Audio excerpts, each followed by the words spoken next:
This year in MLB The Show, I feel like we're getting a more emphasis on programs and player spotlights that we're going to be seeing throughout the year. We already got 4 programs live plus 3 player spotlights. Today, I'm going to show you the fastest way to get all these programs done. But before we do that, today's video is sponsored by SeatGeek.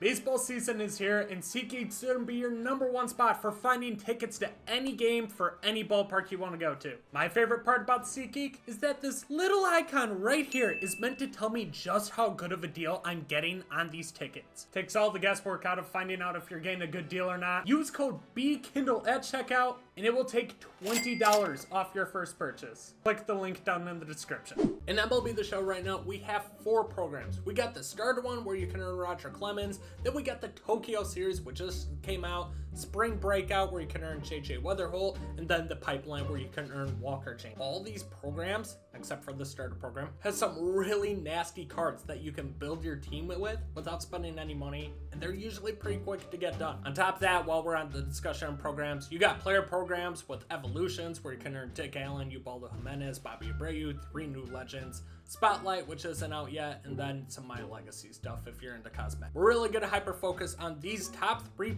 programs and the fast way to get them done, because in them is about 5 diamond level cards in each that you can get and add to your team so you can actually compete in online game modes. The way programs are structured, they're almost always the same every year. It's one of my biggest complaints. I really wish they just kind of switched it up a little bit depending on what the program is. They do for the Easter program, they usually add some like cool unique stuff towards the end of the year just to kind of keep people playing. So let's just go in each one. Tokyo series, you have moments. All moments are going to give you 5 stars, and in this one there are 6 of them.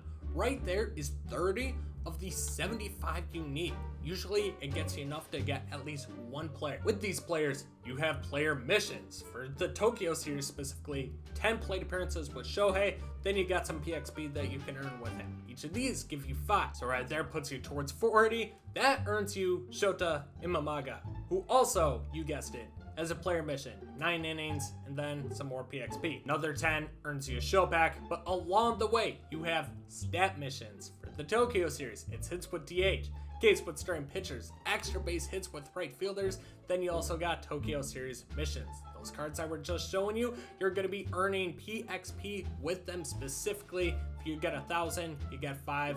Anything with Dodgers, anything with Cubs, that also earns you 5, and they're all repeatable. So Spring Breakout, this is the only one I haven't done yet. I've got the Tokyo series done, I've got the Pipeline. I need to start working on the Spring Breakout. It's going to be same way. You're going to have, it looks like 6 different ones. They are only worth 4, with the last one being 5. This is going to earn you enough to at least get Jackson Ferris. Jackson Ferris, of course, is going to have a PXP mission this time. There's no player-specific stats. I like the player-specific stats more, but you need 500 PXP, which for a pitcher is very easy to obtain.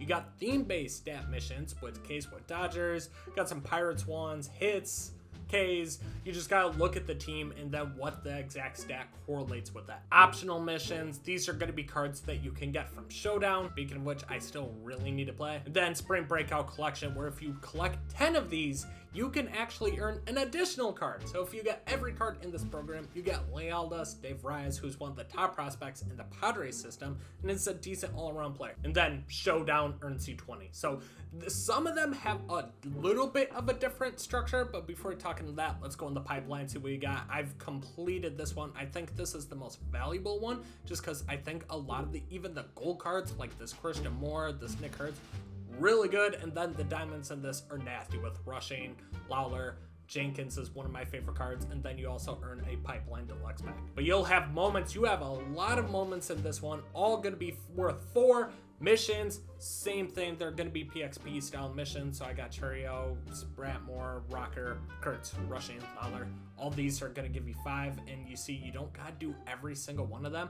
Pipeline series, if you're adding these cards into your lineup, you're also simultaneously working on this. If you have any additional Pipeline cards, you can add them to it. It's just going to be like hits, extra base hits, total bases, things along those lines. Stat missions, these can be used with anybody, it looks like. Pipeline pack collections, if you collect 6 of these, collect all 85 overall players located, you get 30. I usually just recommend staying away from those.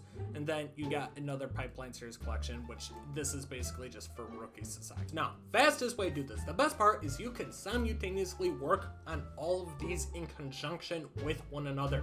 For example, the Tokyo Series. Look at what teams you need. We need hits with DH. Luckily, if you do all the moments, you're gonna get the Shohei Ohtani. He is primarily a DH. He's like one of the only ones, so just stick him in your lineup. Because with him, you are earning PXP for the plate appearances. You are also, with the PXP, you also are earning hits with the DH. So super easy. Ks with starting pitcher can be anybody. Extra base hits with right fielder can be anybody. With every single one of these, my only recommendation is do the moments first, because it will get you at least one player. So DH, we got that covered. Starting pitcher, if you do all the moments for Jackson Ferris, you got the starting pitcher case right there. With him, the missions are PXP with Jackson Ferris, and then theme stat mission, Ks with Dodgers. Jackson Ferris is going to work towards that. Extra base hits with Pirates, hits with Padres, Ks with Rockies. So for the strikeout one, what I recommend doing is, because you need 20 pitcher strikeouts for Tokyo Series, you also need Ks with Rockies pitchers. So I recommend quickly doing the moments for this Ubaldo Jimenez, because if you just do the evolution and you get the PXP, you have Ubaldo Jimenez. So if you haven't done that yet, choose him, and he's going to simultaneously knock out both those. If you don't have him, just find a random Rockies pitcher that's on the market. A silver will be sufficient enough. With the showdown, with the moments, I kind of also recommend doing the spring breakout, just because you earn a lot of these cards in it as well, which you can just kind of throw in. And that, combined with all the moments, is going to get you another player that you can add. So we got Connor Griffin. He's going to work towards his missions. We also have a theme-based missions with extra base hits with Pirates. Then moving on to Pipeline, we do all the moments. I think we get like 3 of these cards. So you'll get Churio, Sprout, and Christian Moore. They all have their related missions. Sprout, just pitch every single game and then put Moore and Churio in your lineup, and you'll just progress with them. You'll also earn these, so whenever you earn these cards, add them to your lineup. And then we've already talked about it. If you put a Rocky starting pitcher in there, you will get the Ks with starting pitcher one in 3 different programs. Hits with second baseman, we got that Connor Griffin, pretty sure he's second baseman. In the Pipeline Series, he's gonna earn you things with this. Same when you get Nick Krutz in this one. So there's a lot of things you can kind of simultaneously work on if you just look to see what is needed for all these different programs. So here's what I do. First things first is I would go manage my squad, and I would put all the players that I need missions with. And if you have one player that can knock out multiple missions, for example, I talked about a Rocky starting pitcher, I would put all Rocky starting pitcher in my rotation right here. This way I'm knocking that out in 3 different places. Or if you're working towards team affinity right now and you need, let's say, extra base hits with right fielders, and you got a Kyle Tucker, you want to work on the Cubs, you put Kyle Tucker in right field, you are working on team affinity, you are also working on, I think it was the Tokyo Series. So try to find things you can work on simultaneously, kind of manifest and mix and match your lineup to match the missions you need to get done. When you unlock a player, put them in your lineup because they all have PXP related missions. Shohei Ohtani, put him at DH because he works for 3 different things with the Tokyo Series. And then once you get a lineup, you're working on at least 3 different things at once. Technically 4 if you count team affinity. So once you do that, you find a bunch of people who work with multiple magnitude of missions. Next thing I would do is leave Diamond Dynasty, and since MLB The Show 25 is finally just on new gen, if you come up here to create, you can go to Stadium Creator, which you could not do if you had a PS4. Stadium Creator, I can go in, I can basically steal somebody else's design that of a stadium they make. So if I go over to, let's say, most popular, they changed the max elevation of stadiums this year, but let's find something with a very high elevation and also very tiny wall. I would just go up the recent uploads. These are the ones that you know are going to work in the game, and then find somebody that has high elevation short walls. For example, this one, it's got 5,000 elevation. Hop in, take a look. Even though the walls are a little bit taller, with the elevation, the ball's gonna fly out of the stadium, so you're gonna be able to hit a lot of home runs. The distance also looks to be about as short as it possibly can be. So what you're gonna do is you're gonna press start, you're gonna save changes, then you're gonna add this stadium to one of your open slots. I already have a couple from some missions that I've been doing, so I still got room, so I'm just gonna add it to one of my open. Now you can exit out of this. So now there are 2 game modes that I recommend you use for grinding, and it's all gonna depend on what you're kind of looking to do right now. So they're gonna be both offline single player mode. We got Diamond Quest, a new Dungeons and Dragons like game mode where you roll a dice, you end up playing like a lot of missions. So you got like showdown like missions, you got like moments, players spotlight missions, things like that.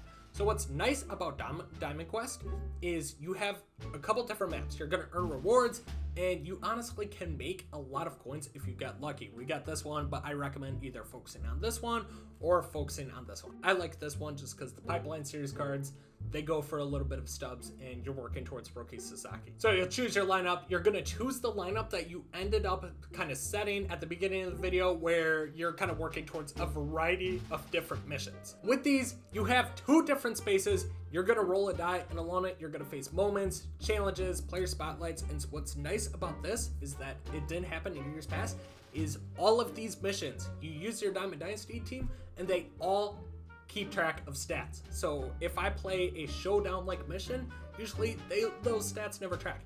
They now track towards programs. So the ones where you're like, oh, you're down 2-0, you got 12 outs to win the game.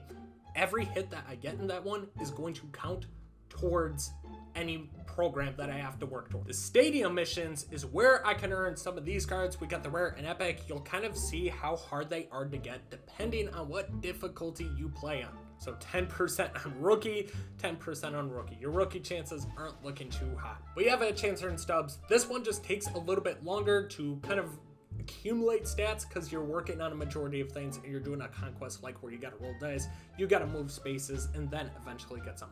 The other thing that I like to do is I played a ton of mini seasons, and then I played this New Year, New Series one. Reason for that is because you can earn a ton of goals with this, where you can earn packs, you earn a lot of XP, you also earn some decent players like Lee Smith, Barry Larkin, and Ryan Braun. Premium pipeline packs, some ball in his packs, jump in, just look at all the missions. There's honestly a decent amount, and if you finish it, you get a championship bundle which has 15 show packs and a ball in pack, and you also earn 87 overall. CC Sabathia, who's one of the best pitchers in the game right now. So what I did for mini seasons is this is what I played because I want CC Sabathia. I wanted to kind of build up my team. All right, played Diamond Quest. They got a new map coming out. I'll probably play that. So we see here, I got my game at Lords. I'm the away team, so what I usually do, because I can't just jump the game, is I'll play every game on rookie difficulty, and if I'm the away team, I go in and I just quit out the game right away. So now I'm finally the home team. You'll know that in case you didn't know, if you're the team on the right, you're always home. So let's play this game. I play it on rookie difficulty, and this is how I did all my program grinding, where if you go over, I think it's 3 times, if you just press L1 and go over to created stadiums, you will see all the created stadiums that I had, even the one that I downloaded in this video. And you can play these with the offline mode. So select the pitcher you want. In the case I mentioned, I would use a Rocky pitcher. I didn't set my lineup constructed that way. And then same with the lineup. And I will play on a stadium with max elevation, about as short of a field as I possibly can play, on rookie difficulty versus, in this case, a very bad team. And this is how I did all my grinding. I would walk the first guy, so I pitch out the stretch, and then I really don't care as much about wins and losses, especially early on, so I just kind of threw the ball all over the place. And this was far and away the quickest way for me to earn stats with a lot of these players that I was showing you, and get a lot of these programs done. So this is what I'm gonna do when I decide to do the spring breakout program. Gonna fill my lineup with cards that I need, and I'm probably gonna just hop into mini seasons, or when it comes out next week, the new Diamond Quest map, and just try to get all these done. These are 3 inning games, and there's one. Okay, at least I got one. The ball just flies out a lot easier. Hopefully this video helped you out. If it did, be sure to subscribe to the channel, and I'll catch you guys in the next one.